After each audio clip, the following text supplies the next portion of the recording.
Bonjour, my name is Dr. Mary Owen. I'm from the Shark clan of the Tlingit Nation from Southeast Alaska.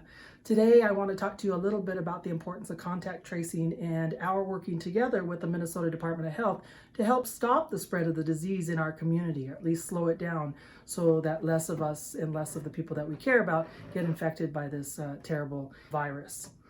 The way it works is that once you start to feel symptoms, or if you happen to get tested, your provider or our clinics will send any positive results to the Minnesota Department of Health.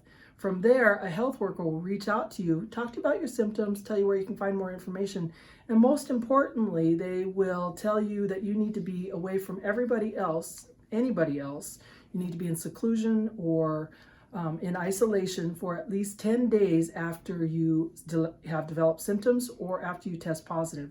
Additionally, you have to be at least 24 hours free of fevers. They'll talk to you about anybody else you might have come into contact with, and then they'll reach out to those folks.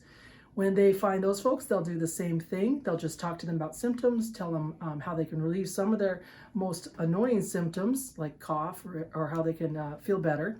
And then they'll talk to them about places that they can find more information. They'll also tell them that they need to isolate, but for those folks, they'll tell them 14 days after they've come in contact with you, the person who is positive, or after they develop symptoms. It's important that your friends and family or anybody else who has been in contact with someone who's been positive to know that they can spread the disease even if they don't have any symptoms.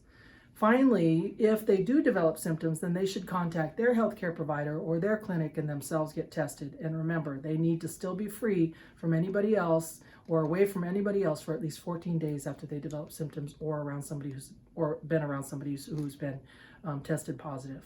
Thanks. I hope you adhere to these standards and recognize how important it is that we work with the Minnesota Department of Health to help control the spread of this infection in our communities.